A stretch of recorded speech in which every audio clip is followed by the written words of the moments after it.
Firstly sorry to my family, मेरे हाथ में माइनर सी इंजरी हो गई है तो थोड़ा सा कॉम्प्रोमाइज कर लें। वीडियो थोड़ी शॉर्ट है लेकिन बहुत इंटरेस्टिंग वीडियो है। जैसे कि हमने लास्ट एपिसोड में देखा था, डॉज इस फ्लेमिंग रिवर के अंदर उतर चुका था कोटान को खत्म करने के लिए। किम और कैंग उसके बचने की दुआ करते हैं और किम और कैंग कहते हैं कि हम भी अब इस दलदल के अंदर फंस चुके हैं, अब हमें इसमें से बाहर कैसे निकलना है ये सोचना है। किम अब आइटम शॉप को एक्सेस करता है और कहता है कि इसमें से मुझे विस्पर स्टोन को बाय करना है। हमें बताया जाता है विस्पर स्टोन एक प्राइवेट कन्वर्सेशन के लिए यूज होता है। किम ने अब उसे बाय कर लिया था। किम कहता है कि इस स्टोन को यूज करते हुए मैं एडमिनिस्ट्रेटर सीनिया से बात करना चाहता हूँ प्राइवेटली। इतनी देर में एडमिनिस्ट्रेटर सीनिया को एक प्राइवेट विस्पर रिक्वेस्ट जाती है। वो उसे जैसे ही एक्सेप्ट करती है तो ये दोनों अब उस स्टेज के अंदर पहुंच चुके थे जहाँ ये दोनों जो भी बात करेंगे वो प्राइवेट होगी, इनके अलावा वो बात कोई नहीं सुन सकेगा। किम कहता है कि सीनिया, मैं चाहता हूँ कि आप हमें ब्रॉडकास्ट करना छोड़ दें और किसी और प्लेयर को ब्रॉडकास्ट करें, क्योंकि यहाँ हमें कुछ देर के लिए रुकना पड़ेगा और यहाँ रुकने से गार्डियंस हमसे काफी ज्यादा बोर हो सकते। सीनिया कहती है अच्छा तो ये बात है, चलो मैं कोशिश करती हूँ कि मैं किसी और को स्ट्रीम करने का सोचूं। कैंग कहती है कि सीनिया देखो, वहाँ एक फ्लेमिंग रिवर है जिसे हम क्रॉस नहीं कर सकते। और किम कहता है कि हाँ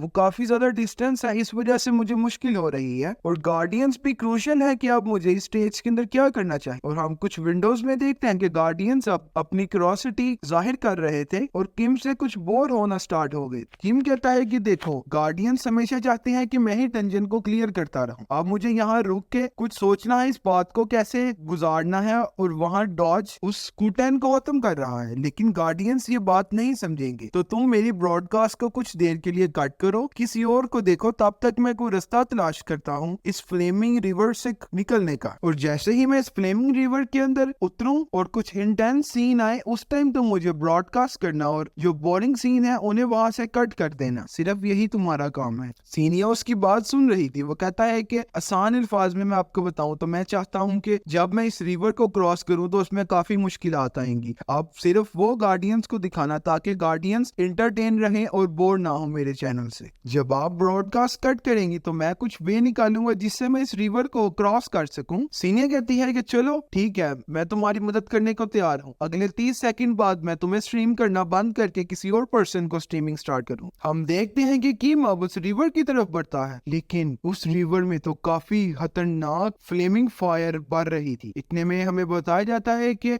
ये रिवर है, ये किसी का भी ख्याल नहीं करता। इसमें जो गया है आज तक कभी वापस नहीं आया है। इसने सबको जला के उनकी जिंदगियां खत्म कर दी। लेकिन किम कहता है कि मुझे हार नहीं माननी, मैं वो प्लेयर नहीं हूँ जो डर जाऊं। आज तक मैं सब हैवी से हैवी डंजन्स को क्लियर करता आया हूँ, तो क्यों ना मैं इस रिवर को क्रॉस करूं। कोई नहीं, या मैं बचूंगा या मैं मरूंगा, आज एक ही काम होगा, मुझे इसे क्रॉस करना है हर हाल में, अगर तो मुझे अपनी जिंदगी बचानी है। इतनी देर में सीनिया किम का उस चैनल को क्रॉस कर देती है और किसी और चैनल को स्ट्रीम करना स्टार्ट करती है। किम कैंग से कहता है कि जल्दी से मेरे पास आओ और मुझे तुमने जोर से पकड़ के रखना है, अब हमें इसे क्रॉस करना है। लेकिन ये अब मौत के मुंह की तरफ जा रहे थे जिसके अंदर से कोई बाहर नहीं निकला। डॉज के पास तो ये पावर्स थी कि वो इन स्ट्रीम हीट पावर से निकल सके, लेकिन किम के पास ऐसी कोई पावर नहीं है। हम देखते हैं कि अब किम इसे कैसे क्रॉस करे। किम कहता है कि अभी मुझे फ्लैश स्टेप्स को यूज करते हुए एक हैवी जंप करनी है जिससे मैं किसी और पत्थर पे पहुंचूं और इसे क्रॉस करने की कोशिश करूं। लेकिन एक मसला है, ये जितनी हीट है, अगर मैंने जंप की हो सकता है कि ये हीट मुझे जला के राख कर दे, लेकिन फिर भी मैं कोशिश नहीं छोड़ूंगा। अगर तो हम यहाँ रहे तब भी मारे जाएंगे, अगर क्रॉस करेंगे तब भी मारे जाएंगे। लेट्स सी कि क्या होता है। इतनी देर में हम देखते हैं किम कैंग को उठाता है और कहता है कि मैंने अब हैवी जंप करनी है जिससे मैं बच जाऊं, अगर तो मेरी जंप कामयाब ना हुई तो मैं भी इसमें जल के राख हो जाऊं। इतनी देर में किम जंप करता है और मांड्रास क्रूसर्स को यूज करता है। मांड्रास क्रूसर्स एक स्पेशल इफेक्ट है जो कि फायर रेजिस्टेंस को थोड़ा सा कम कर देती है प्लेयर के लिए। किम बताता है कि जब मैंने साउथ स्टेशन डंजन को क्लियर किया था तो वहां से मुझे मांड्रास क्रूसर्स मिले थे जो कि मेरे पास थे और मेरे इस सिचुएशन में मेरे काम आएंगे। जैसे ही किम उसमें उतरता है तो किम को बताया जाता है कि हैवी हीट एनर्जी फील की जा रही है, जिस वजह से आपके मांड्रास क्रूसर्स भी अब डिस्ट्रॉय हो चुके हैं। लेकिन किम अब उसके अंदर उतर चुका था। किम कहता है कि यार ये बहुत बैड सीन हो गया है, ये नहीं टूटने चाहिए थे। इतनी देर में हम देखते हैं कि किम ने अब पिगमाइट्स रिंग को एक्सेस कर लिया था। आप सबको याद होगा कि ये रिंग किस तरह इसने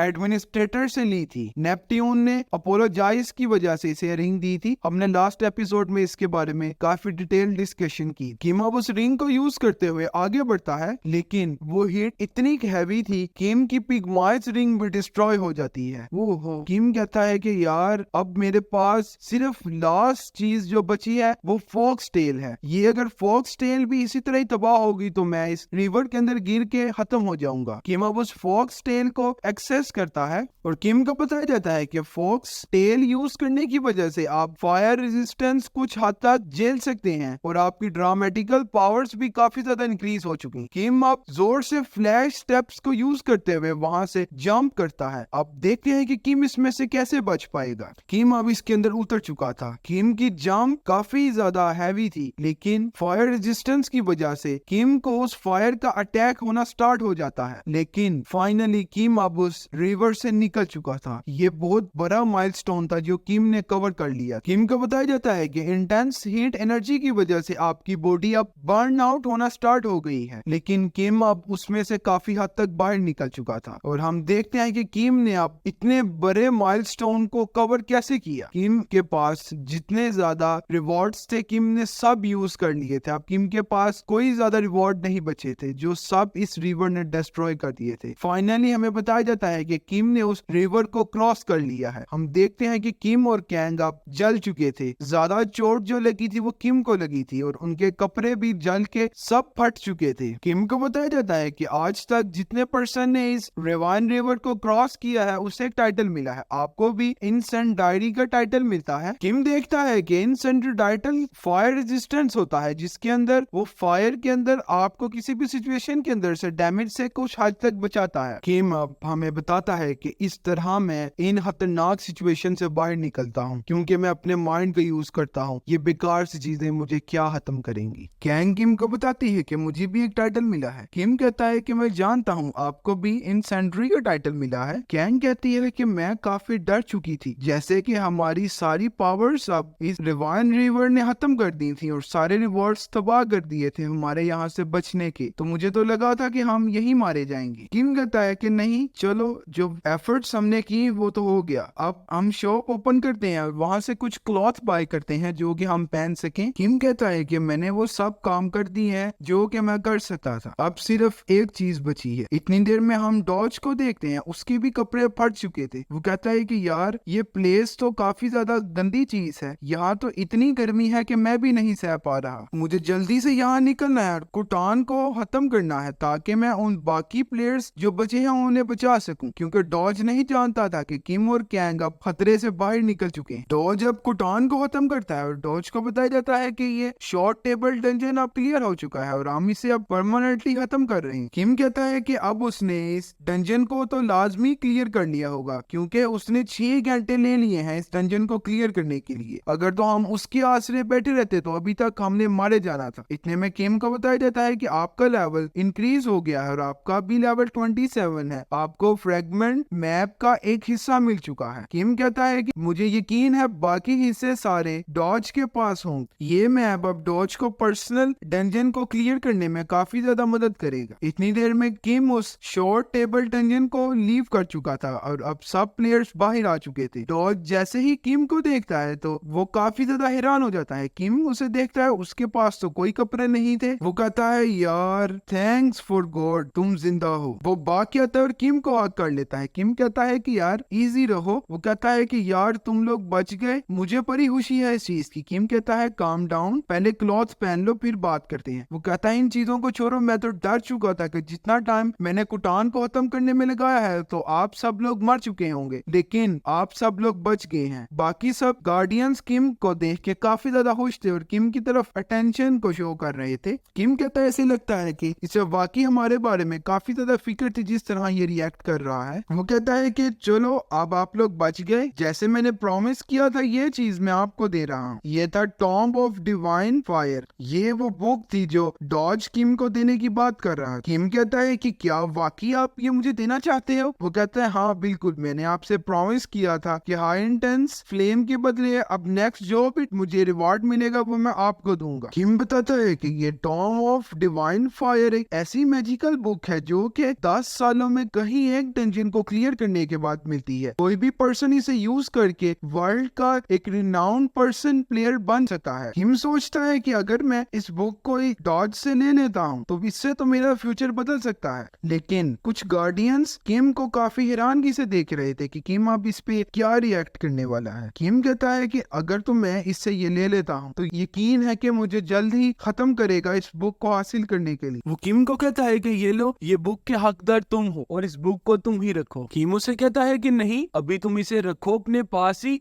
मुझे मैप का एक हिस्सा मिला है एज अ रिवॉर्ड। मेरे पास आपको देने के लिए एक प्रपोजल है। हम देखते हैं कि किम और डॉज के अंदर एक कॉन्ट्रैक्ट होता है जिसके ऊपर स्टैंप लग रही थी। ये लेडी बताती है कि अब सिस्टम में रजिस्टर हो चुका है आपके अंदर जो कॉन्ट्रैक्ट हुआ है। डॉज कहता है कि चलो ये तो बेहतरीन हो गया है, और किम के दरमियान कॉन्ट्रैक्ट हो गया है, ये सबसे अच्छी बात। डॉज बताता है कि इस कॉन्ट्रैक्ट में किम ने मेरे साथ कॉन्ट्रैक्ट किया है कि ये फायर डिवाइन बुक मैं रखूंगा और मेरे प्रॉफिट में से 3% किम को जाएगा, प्लस जो मैं पर्सनल डंजन सिनेरियोस में जाऊंगा किम भी उसमें मेरा पार्टनर होगा। किम कहता है कि हाँ बिल्कुल, आपका और मेरा अब कॉन्ट्रैक्ट हो चुका है, आपको जो भी रिवॉर्ड्स मिलेंगे और इन्फॉर्मेशन आपका और मेरा उसमें हिस्सा होगा। अब आप मेरे से कोई झूठ भी नहीं बोल सकते क्योंकि हमारा कॉन्ट्रैक्ट हो चुका है। किम कहता है कि क्या हम इससे 30% कर सकते हैं, 3% तो प्लांटी थी सिर्फ। वो कहता है नहीं, अब जो कॉन्ट्रैक्ट हो चुका है वही ठीक है, चलो फिर मिलते हैं। किम कहता है हाँ जबरदस्त, आज आपने काफी अच्छा काम किया है, चलो फिर मिलेंगे। गैंग अब किम से कहती है कि चलो अब मुझे खाना खाना है। किम कहता है अच्छा चलो फिर चलते हैं, हम कुछ खाना खाते हैं चल के, मुझे भी काफी भूख लगी हुई। देखते हैं कि किम ने अब एक टैक्सी बुक की थी रेस्टोरेंट जाने के लिए। किम जैसे ही उसमें एंटर होने लगता है तो किम कहता है कि अब नेक्स्ट डंजन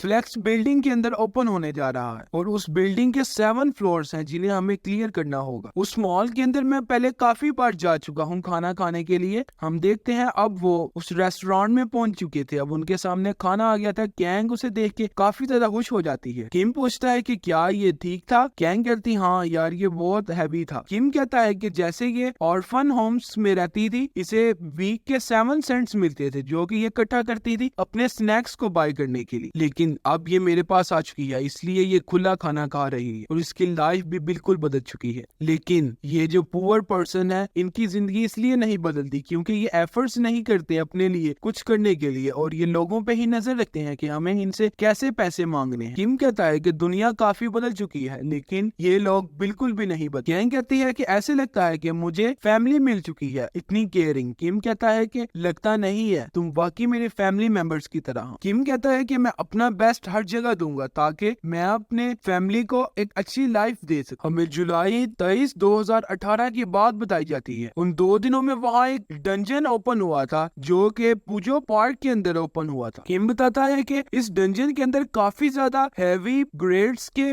मॉन्स्टर थे और ये डंजन साउथ स्टेशन से बहुत ज्यादा खतरनाक था जिसने काफी ज्यादा जिंदगी लोगों की खा ली थी। और आज से 5 दिनों बाद डॉज का पर्सनल सिनेरियो डंजन ओपन होने जा रहा है। हम देखते हैं कि किम अब अपनी प्लानिंग कर रहा था कि आप इन डंजन्स को कैसे क्लियर करना है। किम कहता है कि अभी के लिए ये जरूरी है कि जब वो डंजन ओपन होगा मेरा 30 लेवल होना लाजमी है अगर मुझे उसे क्लियर करना है। किम अब रोड मैप बना रहा था कि कैसे किम ने 30 लेवल करके उस डंजन को क्लियर करना है। आयर वो दिन आ चुका है। हमें साउथ स्टेशन का सीन दिखाया जाता है। हम देखते हैं वहाँ काफी आर्मी वाले इस एरिया को प्रोटेक्टेड करने के लिए तैनात कर दिए जाते हैं। प्लेयर एसोसिएशन ने कंडीशंस को देखते हुए अब इमरजेंसी ऑफिशियली अनाउंस कर दी थी। इस ऑर्गेनाइजेशन के सीईओ ने स्पेशल पर्सन हायर किए हैं जिन्हें प्लेयर कहा जाता है जो इस सिचुएशन को टैकल करेंगे। किम कहता है ये तो सॉन्ग है, ये तो song shine group of company का मालिक है। अच्छा तो ये इमरजेंसी कमेटी का लीडर है। इतने में वो आर्मी पर्सन उसे रोकता है और कहता है ये सारा एरिया अंडर द गवर्नमेंट है तो आप पहले अपनी सिटीजनशिप का प्रूफ दें देन आप अंदर जा सकते हैं। किम उसे अपना लाइसेंस देता है जिसमें वो देखता है अच्छा आपका नाम मिस्टर किम है तो ये जो आपके साथ बची है ये कौन है? किम बताता है ये मेरी फैमिली मेंबर है, ये मेरे साथ ही है। वो किम को कहता है ठीक है हमने कंफर्म कर लिया, अब आप आगे जा सकते हैं। उसके लिए किम के लिए गेट खोला जाता है और गेट खोल के किम देखता है तो किम को अंदर फ्लैश गेट नजर आता है। किम से पूछा जाता है कि क्या आप साउथ स्टेशन के अंदर एंटर होना चाहते हैं? किम कहता है हाँ बिल्कुल और किम आगे बढ़ता है उसके अंदर एंटर होने के लिए। इतने में वो आर्मी ऑफिसर अनाउंस करता है कि अंदर 2 पर्सन एंटर हो चुके हैं।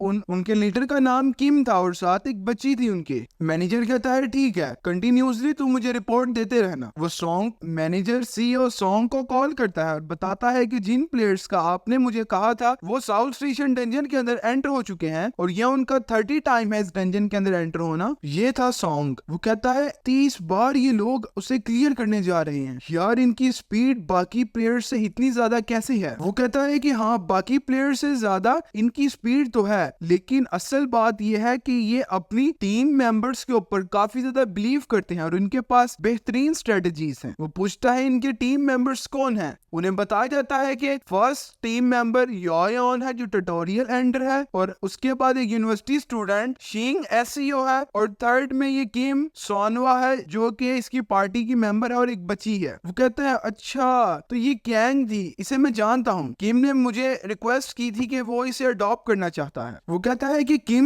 मेरे पास आया था एक बार मुझे कुछ देने के लिए, लेकिन उसके अंदर इतना कॉन्फिडेंस है, वो जब मेरे सामने बैठा था वो जरा सा भी डिग्रेड नहीं हुआ और उसने बड़े अट्रैक्टिव तरीके से मेरे से बात की थी। ऐसे लग ही नहीं रहा था कि वो किसी सीईओ से बात कर रहा है। ये था एसईओ। सॉन्ग कहता है कि दुनिया काफी ज्यादा बदल चुकी है। जापान ने काफी ज्यादा हाई प्लेयर्स को लॉन्च किया है जो कि अपने फायर आर्म्स को यूज करते हुए इन मॉन्स्टर्स पे हमला करेंगे, और हमारी नेशन ने फर्स्ट टाइम इन ट्यूटोरियल्स को फेस करना स्टार्ट किया है। और हमारे प्लेयर्स इतने टैलेंटेड प्लेयर्स हैं, उन्होंने कोरियन प्लेयर्स को पीछे छोड़ दिया है और उनके फायर आर्म्स भी काफी ज्यादा स्ट्रॉन्ग है। अगर तो हमने इन प्लेयर्स का सही जगह यूज ना किया तो हम मारे जाएंगे। वो अपने मैनेजर से कहता है कि अगर तो मैंने गेम का सही जगह यूज ना किया तो मैं तो हार जाऊंगा। वो कहता है आपका कहने का क्या मतलब है? क्या आप किम को कोई पोजीशन देना चाहते हैं? वो कहता है हाँ, इसे ग्लोट मास्टर पोजीशन दो अभी की अभी। वो कहता है क्या? लेकिन ये पोजीशन तो काफी ज्यादा बड़ी है इसके लेवल के हिसाब से। वो कहता है कि तुमने इसे नहीं देखा, मैं जानता हूँ ये क्या चीज है। जितना मैं कहता हूँ उतना करो, इसे अभी के अभी ये पोजीशन अलॉट की जाए। मैनेजर वहां से जाने लगता है। वो कहता है ठीक है सर, जैसे आप कहते हैं मैं उसे ये पोजीशन देता हूँ, ये उसके लिए काफी बड़ा एजाज होगा आपकी तरफ से। सॉन्ग कहता है कि जब वो मुझे मिला था मैंने उसकी आंखों में देखा था, जो कि अभी भी मुझे याद है कि उसकी आंखों में जरा डर नहीं था, और इतना कॉन्फिडेंट प्लेयर, और इसकी मुझे जरूरत है। ये कहाँ था इतनी देर? ये डायमंड है और इस डायमंड को मैं अपनी कंपनी के लिए भी इस्तेमाल करूंगा ताकि मैं सॉन्ग शाइन कंपनी को फुल फेम्ड में ले जाऊं। फेम सॉर्ड किम को मैं अपनी कंपनी से लड़ने का कहूंगा ताकि वो तो पहले ही काफी ज्यादा फेमस है, उसकी वजह से मेरी कंपनी भी बहुत ज्यादा फेम में आ जाएगी जिससे मुझे बड़ा मुनाफा होगा। तुम एक डायमंड हो, अब तुम्हें मैं नहीं छोड़ सकता। इतने में हम देखते हैं कि किम ने अब साउथ स्टेशन डंजन का क्रियल क्रिस्टल को खत्म कर दिया था। किम को बताया जाता है कि फाइनली आपने 30 टाइम्स इस साउथ स्टेशन डंजन को क्लियर किया है और आपको हिडन पीस मिलता है।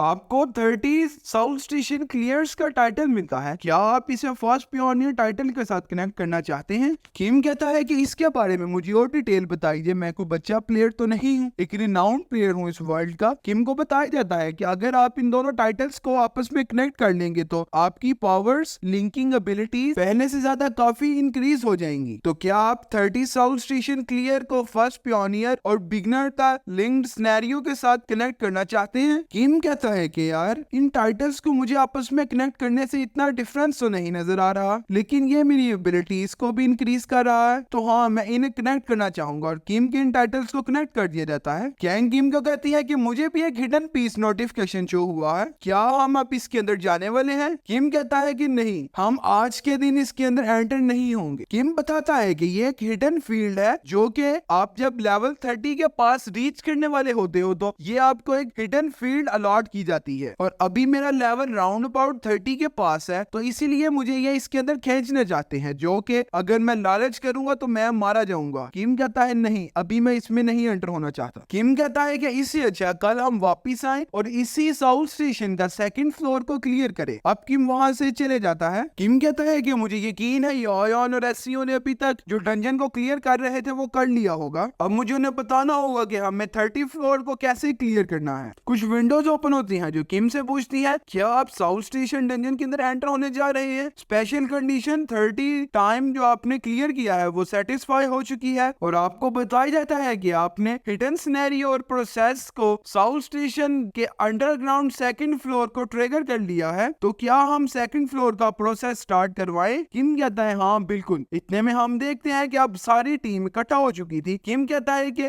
क्या तुम सब लोग तैयार हो नेक्स्ट फ्लोर के लिए? वो सब कहते हैं हाँ बिल्कुल। अब हमें बताया जाता है कि आप अंडरग्राउंड सेकंड फ्लोर के अंदर एंटर हो चुके हैं। किम बताता है कि सेकंड फ्लोर के मॉन्स्टर काफी ज्यादा स्ट्रॉन्ग है पहले फ्लोर से, और मैं आपको ये बात क्लियर बता दूं कि यहाँ कोई सेफ जोन नहीं है जिससे हम कुछ देर का रेस्ट लेकर इन मॉन्स्टर से बच सके। हम देखते हैं वो मॉन्स्टर उन्हें देखते साथ ही उन पे तीर चला देते हैं। कैंग अपनी शील्ड को एक्सेस करती है और उस तीर से मुश्किल से बच जाती है। किम बताता है कि कैंग की यह शील्ड इन्हीं से बचने के लिए बनी है, लेकिन कैंग ज्यादा देर तक इन तीर को नहीं झेल सकती। एससीयू कहती है ये तो तीर चला रहे हैं। किम बताता है कि हाँ, इनकी रेंज ऑफ अटैक काफी ज्यादा हैवी होता है, ये किसी को भी अपने तीर से दूर से किल कर सकते हैं, तो इनसे लाजमी बचना है सबने। किम को बताया जाता है कि फर्स्ट फ्लैश क्वेस्ट इशू हो चुका है। आपको सबसे पहले टास्क दिया जाता है कि आपने इन ऑर्चर्ड को पहले किल करना है। हम देखते हैं कि ये डीआरसी ऑर्चर्ड थे। यार ये तो गोबलिंग थे, लेकिन ये हाई लेवल के गोबलिंग थे। जैसे हमने फर्स्ट एपिसोड में गोबलिंग्स के बारे में देखा था, ये गोबलिंग्स उनसे ज्यादा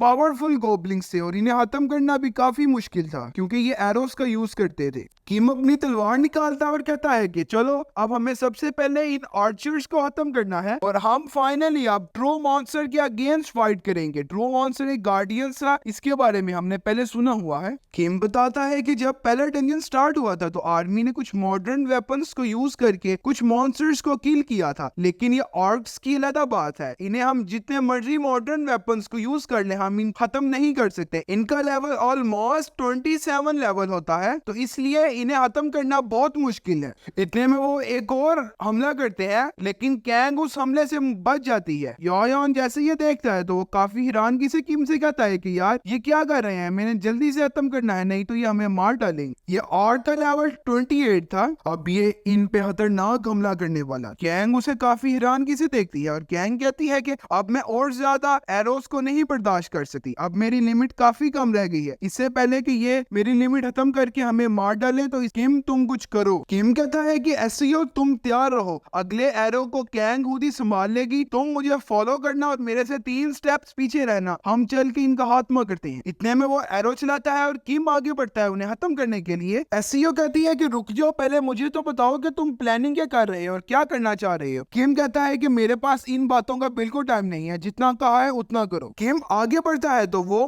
मौत एरो चलाना छोड़ के किम के ऊपर हमला करने के लिए आगे बढ़ते हैं, लेकिन किम पहले के वार से बड़ी मुश्किल बचता है। उसका काफी ज्यादा खतरनाक वार था। नेक्स्ट मॉन्स्टर अपने हैवी वेपन से किम के ऊपर हमला करता है। अगर ये किम को हल्का सा भी टच हुआ तो किम मारा जाएगा, लेकिन किम अपनी फ्लैश पावर्स को यूज करते हुए काफी तेजी से इनके हमलों से बच के इनसे दूर निकल जाता है एससीओ को लेके। एससीओ कहती है यार किम ये तुमने कैसे किया, बहुत खूब, अब हमें आगे क्या करना है। किम कहता है कि तुमने देखा है इनके वेपन्स और इनका वार कितना ज्यादा खतरनाक है, अभी तो हम इनसे बच गए हैं, लेकिन हमें जल्दी इन्हें खत्म करना है ताकि हम आगे बढ़ के इस डंजन को क्लियर करें। एससीओ भी काफी मुश्किल से इनके वार से बचती हुई कैंग को फॉलो करती हुई आयर बच जाती है। किम कहता है कि एससीओ जल्दी वहां से भागो और अपने स्टेप्स को फॉलो करो। एससीओ अपनी फ्लैश पावर्स को एक्टिव करती है और भागती हुई किम के पास पहुंच जाती है। हम देखते हैं कि कैंग ने एक और एरो को अपनी पावर्स से शील्ड के थ्रू स्टॉप तो कर लिया था, लेकिन कैंग कहती है कि अब मैं एरो की लिमिट तक पहुंच चुकी हूं, अब सिर्फ एक एरो और मेरी तरफ आएगा जिसे मैं रोक सकती हूँ, उसके बाद कोई एरो आया तो उसे मैं नहीं रोक पाऊंगी, मेरी शील्ड अब ऑलमोस्ट डेड हो चुकी है। इतने में हम देखते हैं कि किम अब आगे बढ़ता है इन गोबलिंग्स को खत्म करने के लिए। किम उस पे खतरनाक वार करता है जिससे उसके हाथ में जख्म हो जाता है। किम कहता है कि एससीओ भागो आगे और तुम्हें इसके सर के ऊपर हमला करना है। एससीओ छलांग मारती है और वो उसके सर के ऊपर खतरनाक हमला करती है जिससे ये आर्क खत्म हो जाता है और हमें बताया जाता है कि ये आर्क अब फाइनली खत्म हो चुका है और आप दोनों को 31 कॉइन्स मिलते हैं। एससीओ कहती है बहुत हो किम, तुम्हारे पास इतनी ज्यादा स्ट्रेटजीज है कि सबसे बड़ा मॉन्स्टर भी तुम्हारे पास आ जाए तो तुम उसे किल कर सकते हो, बहुत खूब। किम कहता है कि एससीओ बचो, तुम ये ना बोलो हमने अभी सिर्फ एक गोबलिंग को किल किया है, बाकी अभी बचे हैं। जैसे ही एससीओ देख दिया तो दूसरे गोबलिंग ने खतरनाक तीर एससीओ को मारने के लिए उसकी तरफ फेंक दिया था। किम जैसे ही देख जाए तो किम भागता हुआ जाता है और एससीओ को जोर से हिट करता है। एससीओ दूर जाके गिरती है और किम कहता है कि देखो तुम बच गई हो, लेकिन अगर मैं तुम्हें हिट ना करता तो ये तुम्हें मार डालता, तुम्हें अपनी केयर खुद करनी है और खुशफहमी के अंदर अपने आप को खत्म ना कर डालना। इतने में हम देखते हैं कि अब एससीओ काफी गुस्से में आ चुकी थी और कहती है कि अब मैं इन गोबलिंग्स को नहीं छोड़ूंगी। कैंग कहती है कि यार मेरे पास आ जाओ किम, अब मैं सिर्फ एक तीर को ब्लॉक कर सकती हूँ और ये मेरे पे हमला करने वाला है, मैं तो मारी जाऊंगी। हम देखते हैं कि उसने ऑर्क को पोजीशन ले ली थी और वो कैंग की तरफ अब खतरनाक हमला करने लगता है। किम देखता है तो वो गोबलिंग कैंग पे खतरनाक हमला करने लगता है। किम कहता है कि कैंग जल्दी यहाँ से भागो, ये गोबलिंग तुम्हें खत्म कर डालेगा। फिर जैसे ही कैंग देखती है तो कैंग कहती है तो लेवल 28 मॉन्स्टर है, किम तुम जल्दी आओ मेरी मदद करो, नहीं तो ये मुझे खत्म करेगा। अब मैं क्या करूँ, मुझे समझ नहीं आ रही, मेरी शील्ड भी खत्म होने वाली है और मैं इससे फाइट नहीं कर सकती। इतनी देर में वो कैंग की तरफ एरो चला देता है। किम जैसे ही देखता है तो किम ऐसे ही कहता है भागो, हमें जल्दी से कैंग को बचाना है। जैसे हम जानते हैं किम ने पिछले भी कुछ एपिसोड में कैंग को बचाने के लिए अपनी जान खतरे में डाल दी है, तो किम अभी भी अपनी जान खतरे में डालता है और एरो के आगे आने लगता है। अब हम नेक्स्ट एपिसोड में देखेंगे कि किम अब बाकी बचे गोबलिंग्स का कैसे मुकाबला करता है और क्या कैंग उसके वार से बच सकती है या नहीं।